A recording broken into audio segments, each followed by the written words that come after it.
नमः सिद्धेभ्यः णमो हरिहन्ताडं णमो सिद्धाडं णमो आयरियाडं णमो वज्रायाडं णमो लोए सब साहुडम।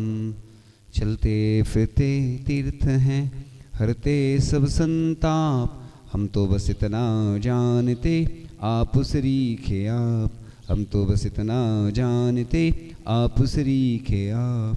कुंडलपुर के बड़े बाबा की, मूल नायक श्री शांतिनाथ भगवान की, परम पूज्य आचार्य भगवान गुरुदेव श्री क्षण विद्यासागर जी महामुनिराज की, परम पूज्य आचार्य श्री एक समय सागर जी महामुनिराज की, मुनि श्री विमल सागर जी, अनंत सागर जी, धर्म सागर जी आदि समस्त 3 कमनौ करोड़ मुनिराजों के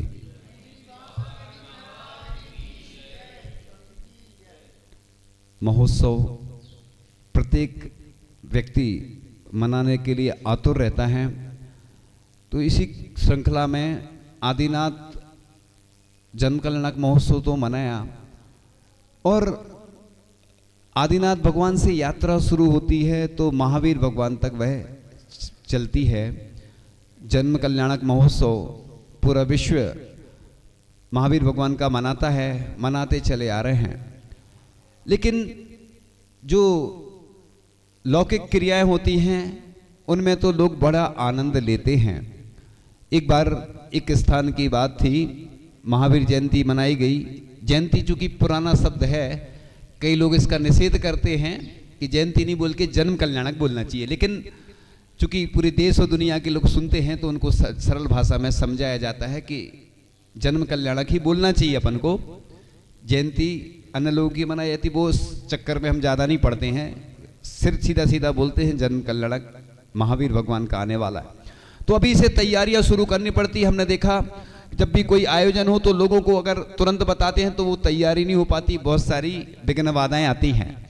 इसलिए हम तो, हमारा जो मैनेजमेंट है वो इंटरनेशनल है। हम जो भी काम करते हैं बड़े अच्छे से करने की सोचते हैं, भले ही वो हो पाए नहीं हो पाए। इंटरनेशनल तरीके से हर काम करोगे, इंटरनेशनल टाइम मैनेजमेंट होना चाहिए, क्योंकि अन्य लोग आते हैं तो भीड़ में सब बिगाड़ जाते हैं। भीड़ कभी भी कोई सहयोग नहीं करती है। इसलिए पूरे देश के लिए मैं एक ही बात अभी से कहना चाह रहा हूं, अगर अपन को विश्व प्रभु विश्व पूज्य महावीर भगवान का जन्म कल्याणक महोत्सव अगर मनाना है तो बड़े उत्साह के साथ अपन जहां जहां महावीर भगवान की प्रतिमाएं हैं उनका महामस्तकाभिषेक जैसे जन्म कल्याणक पर देवलोग करते हैं 1008 कलशों से, वैसे ही अपन को भी करना है 1008 कलश से। अगर उतने लोग नहीं हैं तो एक व्यक्ति भी कर सकता है, ऐसा कोई नियम नहीं है। लेकिन अभी से आप लोग ऐसी योजना बनाएं, क्योंकि पहले क्या होता है, चर्चा होती है, समाज में कोई कार्यक्रम होता है ना, फिर पर्चा निकलता है, फिर खर्चा होता है, फिर अर्चा होती है, फिर जब कार्यक्रम अच्छा हो जाता है दुनिया में चर्चा होती है। तो इस प्रकार से पंचकल्याणक हो या चातुर्मास हो अथवा दशलक्षण पर्व हो तो विशेष तैयारियां करनी पड़ती हैं, योजनाएं बनानी पड़ती हैं। और हमारा अनुभव है कि कुछ भी हो जाए, पंच जब भी मीटिंग होती है सीमित लोग ही आते हैं, बाद में फिर मीन में एक भी निकालते हैं, ऐसा नहीं वैसा नहीं हुआ। जैसे शादी का सिस्टम चलता ना, इवेंट्स मतलब भोजन वाले को दे देते, क्या बोलते, कैटरिंग वाले को दे देते हैं, वो पहले लोग खुद करते थे। अब ये दिक्कत आने लगी कि व्यवस्था करने कोई नहीं आता है और मीने में एक निकालने 50 आ जाते हैं। इसलिए चाहे वो मंदिर की व्यवस्था हो, चाहे पाठशाला की व्यवस्था हो, चाहे गौशाला की व्यवस्था हो, इसलिए इन व्यवस्थाओं में सहयोग करने वाले सीमित हैं। और आज विवाह में तो लोग इतना पैसा खर्च कर देते। मैं बता रहा था, पहले मैं सुना देता हूं, एक नगर की बात सुना रहा था कि उधर अच्छे से योजना बनी, पूरा कार्यक्रम फिक्स हो गया, भोजन निःशुल्क रखा गया और प्रवचन में लोग नहीं थे ज्यादा, जुलूस में तो थे फिर भी ठीक ठाक, और भोजन जहां चल रहा था हम लोग दिख रहे थे सामने से, क्योंकि सीधा दिख रहा था। इतना हल्ला हो रहा था, इतनी भीड़ थी भोजन में, क्योंकि निःशुल्क था। इसलिए अपन क्या व्यवस्था करते आजकल पंचकल्याणक में कि भोजन भी फ्री रखो, निःशुल्क रखो, इससे लोग आएंगे तो कम से कम, दान भी देंगे। देखो एक जैन व्यक्ति इतना तो समझता है कि मुझे निर्माल का दोष लगता है, लेकिन कोई आयोजन होता है ना, तो जो हमारी कुछ मुनि राजों ने जो जानकारी दी कि जो पंचकल्याण का विधान होता है, इसमें जो पहले से अपन तय कर लो ना कि ये भोजनशाला निःशुल्क रहेगी, इतनी राशि लगेगी, तो उसमें फिर दोष नहीं लगता निर्माल का। लेकिन मंदिर की राशि का उपयोग अगर गौशाला की अपन कर रहे हैं तो वो निर्माल है। चूंकि इस विषय को अभी हम अलग से सुनाएंगे, हम पहले कई बार सुना चुके हैं, अभी तो सिर्फ तैयारी हमें करना है, क्या करना है वो इसलिए बता रहा हूं मैं, जिससे आप लोग पूरे देश और दुनिया में हमारे विश्व प्रभु विश्व पूज्य महावीर भगवान जिनका शासन चल रहा है, उनका जन्म कल्याणक महोत्सव बड़े उत्साह के साथ मना सकें।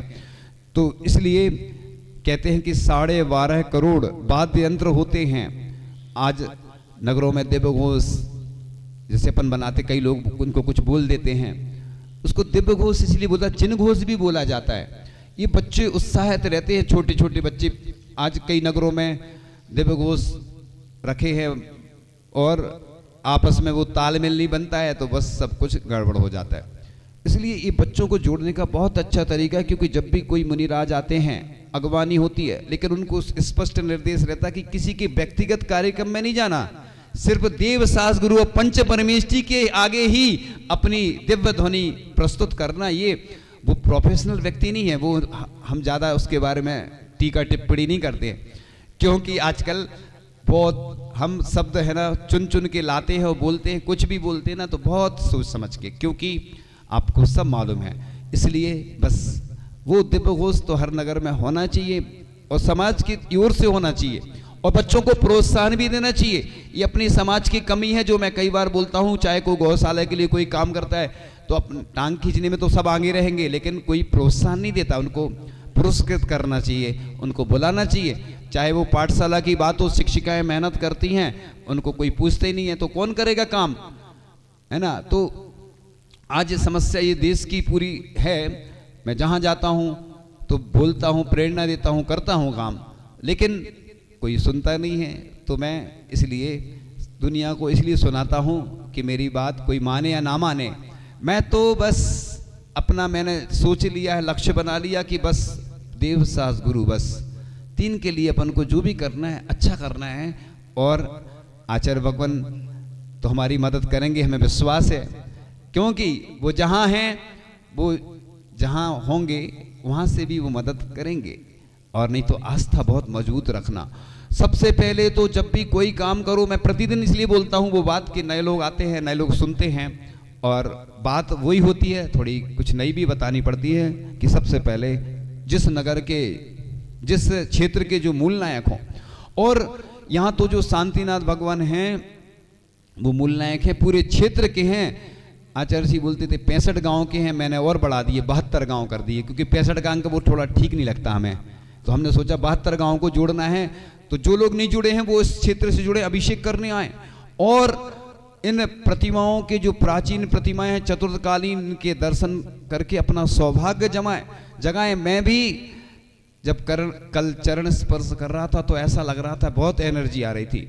जब भी अपन भगवान की प्रतिमा को स्पर्श करें, अंदर श्वास भरते हुए, और दोनों चरण ऐसे करें अपन स्पर्श, अंदर श्वास भरते हुए, हे भगवान आपकी ऊर्जा मेरे अंदर आए, और भगवान मैं बस अपने कर्मों का क्षय कर सकूं। भगवान ऐसी भावना भाव कि बस भगवान आपकी ही भक्ति करता रहूं मैं, मुझे और किसी वस्तु की, व्यक्ति की, कोई परिग्रह की आवश्यकता नहीं है। भगवान बस मैं गरीब भी बना रहूं, आपकी भक्ति करता रहूं, बस आपके करीब बना रहूं, भले ही गरीब रहूं। हे भगवान बस पंच परमेष्ठी ही मेरे हैं। कुंडलपुर की बात थी, मुझे संस्मरण आ गया, तभी पार्ट बाई पार्ट चल रहा ना विषय, तो इस प्रकार से पहले बात कर लेते हैं, फिर ये वाला संस्मरण भी सुनाएंगे कुंडलपुर का, वो याद आ गया मुझे। तो महावीर भगवान का जन्म कल्याणक महोत्सव, उस दिन गरीबों को भी अपन औषधि वस्त्र अर्पण करें। जब भी अपने आचार्य भगवान का दीक्षा दिवस आता है, आचार्य पदारोहण दिवस आता है, कोई भगवान का जन्म कल्याणक आता है, तो अपन गरीबों को जरूर ऐसा कुछ वितरण करें जिससे कि अच्छा लगता है। गौशाला में जाके गौग्रास का दान करें। लोग कहते हैं कितना दान करें, अरे आपके पास परिग्रह कितना है? अभी किसी ने सुनाया इतने लाख खर्च की, किसी की व्यक्तिगत बात है, मैं इसलिए नहीं बोल रहा हूँ कि वो लागू हो जाती किसी पे, लाखों रुपए विवाह में मिटाते हैं लोग, अपने जन्मदिन पे, बर्थडे।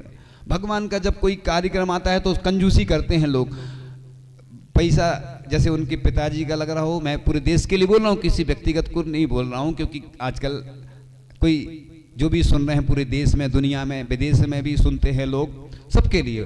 तो लोगों का जैसे इसलिए बोला जाता है कि कंजूसों को कभी नहीं रखना, लेकिन ऐसे लोगों को भी नहीं रखना कि वो खूब खर्च कर दें, मिटा दें पैसा।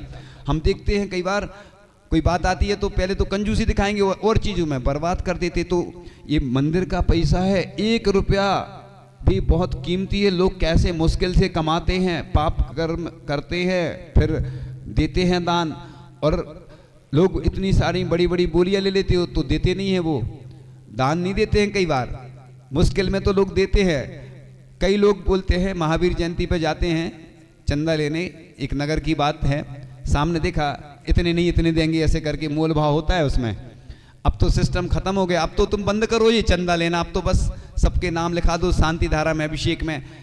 कितने मान लो कहीं 5000 घर हैं, अब इतनी जगह समय लगाते हो लेने, और लोग बेइज्जती और करते। कई बार दान लेने इसलिए लोग नहीं जाते कि लोग कहते हैं वो सुना और देते हमारे लिए।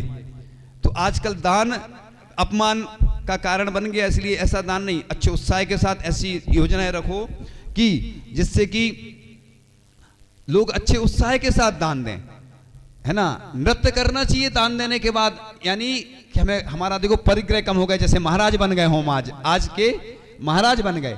जैसे लिखा ना उसमें रत्नगंज साहब का चार में कि मुनिबत लिखा है, जैसे मुनि राज के ऊपर कोई उपसर कर दे, वस्त्र डाल दे, ऐसी श्रावक भी सामयिक के समय मुनि बन जाता है। ऐसा उपमा दी है, मुनि नहीं बन जाता, उपमा। ऐसे ही अपन ये सोचो आज तो हम महाराज बन गए, है ना। बोले मूड़ मुड़ाएं 3 गुण, सिर की मिट गई खाज, खाने को लड्डू मिले लोग कहे महाराज, है नहीं। मूड मुड़ा लेते तो लोग कहते महाराज आ गए, महाराज आ गए, ऐसे बोलते बुंदेलखंडी में।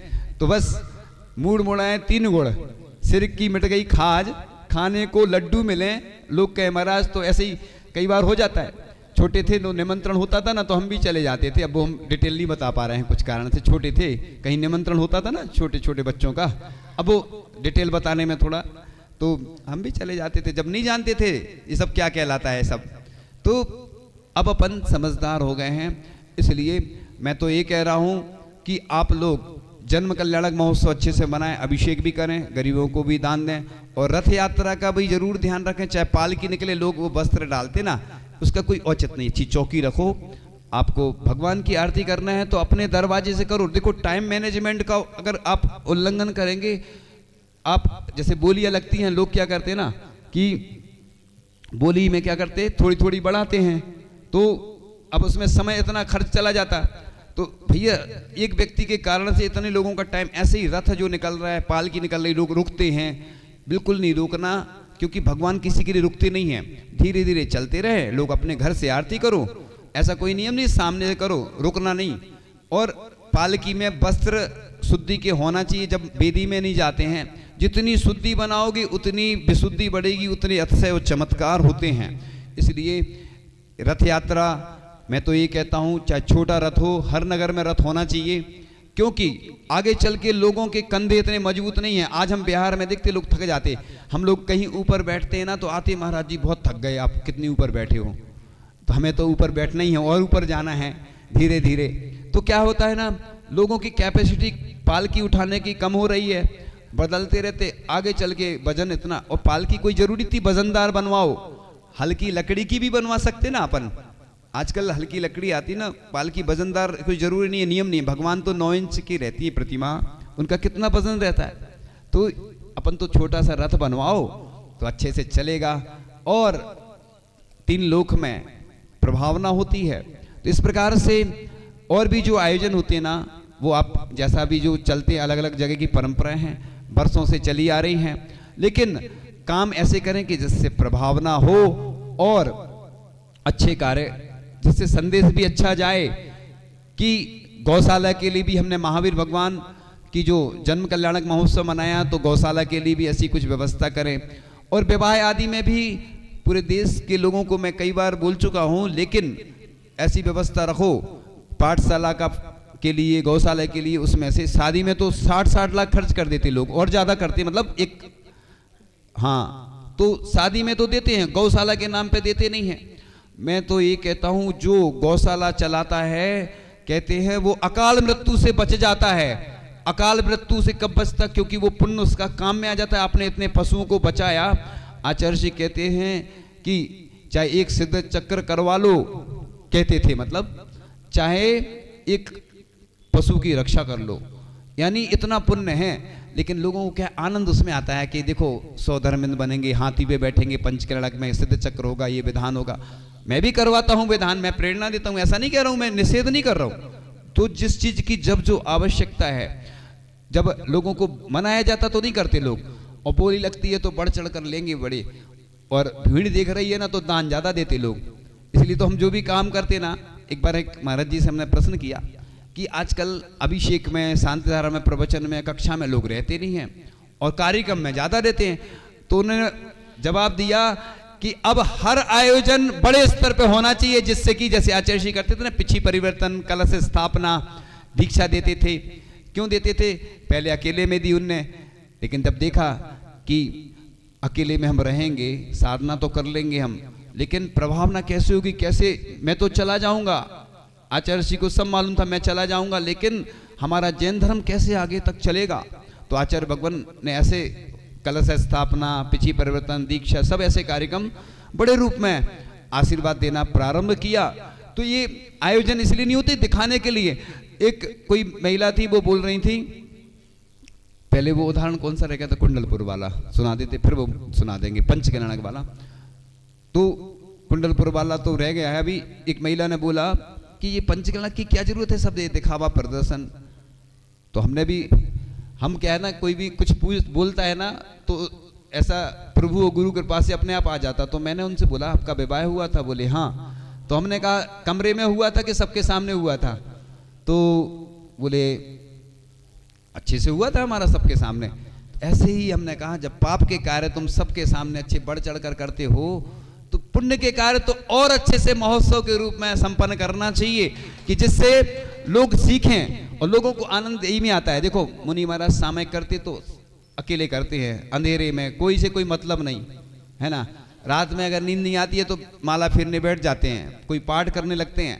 स्वाध्याय को मना नहीं किया महाराज जी को, रात में याद रहता ना, कंठस्थ रतन कंठ साहब का 4 अष्टोपदेश, तो बस वही दोहराते रहते हैं। तो इस प्रकार से मुनिराज आप बनावे आप ही खावें, खावत नहीं अगावें। मुनिराज को किसी की जरूरत नहीं पड़ती, लेकिन अपनी चर्या में जब लीन रहते हैं तो कोई से मतलब नहीं। लेकिन ऐसे तीर्थ क्षेत्र जहां पे चतुर्थकालीन प्रतिमाएं हैं, इनका प्रचार प्रसार करो। राग देश में तो बुराई में दिन भर निकल जाता है। हमने देखे लोग, बस लोगों की एक आदत है, चौराहे पे खड़े हो जाते हैं, एक दूसरे की टांग खींचेंगे, बुराई करेंगे। इसमें तुम्हें तीव्र कर्म का बंध होगा, तुम्हें बीमारियां आएंगी, परेशानी आएंगी। लेकिन अगर भगवान की भक्ति करोगे, स्तोत्र पाठ करोगे, जाप करोगे, मैं गारंटी ले रहा हूं तुम्हारी सब बीमारियां चली जाएंगी। मैंने खुद देखा है अपने जीवन में, चमत्कार अतिशय, भगवान अतिशयकारी हैं, चमत्कारी हैं, रोगहारी हैं, मनोहारी हैं। बस यही करो। अगर तुम्हें सब चीजों से बचना है, स्वस्थ रहना है, स्वस्थ रहो, व्यस्त रहो, मस्त रहो, मतलब अच्छे से आपका जीवन बने, आप प्रसन्न रहें, नेगेटिव एनर्जी आपकी दूर हो जाएगी। भगवान तो पॉजिटिव एनर्जी देने वाले हैं। इसलिए आप लोग जन कल्याण की बात कर रहे थे, तो इससे गरीबों को अपन वस्त्र दें, वृक्षारोपण करें, कुछ रचनात्मक कार्य करें, जिससे कि महावीर भगवान का जन्म महोत्सव बड़े उत्साह के साथ पूरा विश्व मना सके। और जो करते आ रहे हैं उसमें कुछ परिवर्तन लाएं, क्योंकि वर्षों से चली आ रही परंपरा वो तो हम करते आ रहे हैं, सो करना है ऐसा नहीं, कुछ परिवर्तन भी लाना चाहिए अपन को। ये प्रभावना कहलाती है बाहर दिखाने में। जैसे अपन भोजन करते 56 तरह के व्यंजन रखते, तो अपने लिए थोड़ी रखते, लोग वाह वाह करते ना। तो इस प्रकार से 1008 शुभ लक्षण होते हैं। शाकाहार आदि का भी प्रचार करना चाहिए। उस दिन अपन को कुछ ऐसी चीजें वितरण करना चाहिए जिससे लोगों को शाकाहार की प्रेरणा मिले। हम देखते हैं लोगों को बस अपने वंश की चिंता है कि बस हमारा वंश सुरक्षित रहे। किसी को नहीं मालूम कि हमारा ये भगवान का जो काल है, पंचम काल है, 18,500 वर्ष बचे हैं। उस काल के अंत में तिल्लोपनिषद ग्रंथ में लिखा है कि मुनि आरिका श्रावक श्राविका रहेंगे और अंत मुनि आर्य का श्रावक श्राविका रहेंगे, वो चलता रहेगा पंचम काल के अंत तक जैन धर्म। इसलिए जैन धर्म बहुत महान है, कठिन जरूर है लेकिन बहुत सत्य है, इसलिए बोलते सत्यमेव जयते। आपको विश्वास नहीं है, मैं भी आप जैसा ही था, कुछ नहीं जानता था, अभी भी मैं कुछ नहीं जानता हूं, लेकिन मेरे ऊपर गुरु की कृपा बहुत है। मैं इसलिए प्रभु के गुणगान करता हूं, गुरु के गुणगान करता हूं, मेरे अंदर सब आता चला जाता है। जो भी मैं बोलता हूं ना, वो सब गुरुदेव के शब्द हैं। अभी गुरुदेव के बारे में ज़्यादा नहीं बोल रहा हूं, अगले एपिसोड में मैं बताऊंगा, क्योंकि अभी मालूम है आप लोगों को किस चीज़ का समय है। तो आत्मा से परमात्मा बनते हैं पंचकल्याणक के माध्यम से। तो ऐसा जन कल्याणक महोत्सव पूरी दुनिया अच्छे से मनाएगी और इस प्रकार से युवा पीढ़ी को आगे करना है, अपन को युवाओं को सक्रिय रहना है और भगवान से जुड़ोगे तो आपका फायदा होगा। आज तक हमने तो नहीं सुना कि कोई का नुकसान हुआ हो। मैंने खुद महसूस किया कि जब मेरे द्वारा कोई अगर इन क्रियाओं में गलती हुई तो मुझे उसका कुफल मिला, मैंने खुद महसूस किया। मैं बताता इसलिए नहीं हूँ, महिमा बताता हूँ बस भगवान की। मेरी गलती हुई तो मुझे उसका मतलब मिला, कुछ ना कुछ दंड मिला। इसलिए भगवान के काम में ईमानदारी से काम करो। देवशास्त्र गुरु के कार्य में, गौशाला के काम में, पाठशाला के काम में, पंच परमिष्टि के कार्यों में मंदिर की एनर्जी बहुत है। और जब सूर्य मंत्र देते हैं आचार्य परमेष्टि तो और ऊर्जा बढ़ जाती है अगर उनकी विशुद्धि होती है। मैं इस बारे में पहले बता चुका हूं, आगे फिर बताऊंगा इन्हीं भावनाओं के साथ। अच्छे से इन क्रियाओं से जुड़ो, है ना। मुझे सही में मेरे पास तो ग्रंथों का भंडार है। मैं जहां भी मंदिर में जाता हूं, जिस ग्रंथालय में जाता हूं, तो मुझे बस इतना अच्छा लगता है पुस्तकें पढ़ के। और पहले भी आचार्य भगवान को यहीं पे बीना बारे में मैं सुनाता था, अच्छी चीजें। अभी इस बारे में मैं ज्यादा चर्चा नहीं करते हुए आगे फिर अगले पार्ट में चर्चा करूंगा इन्हीं भावनाओं के साथ। परम पूज्य आचार्य भगवान गुरुदेव शिक्षण विद्यासागर जी महामुनि राज की, परम पूज्य आचार्य श्री समय सागर जी महामुनि राज की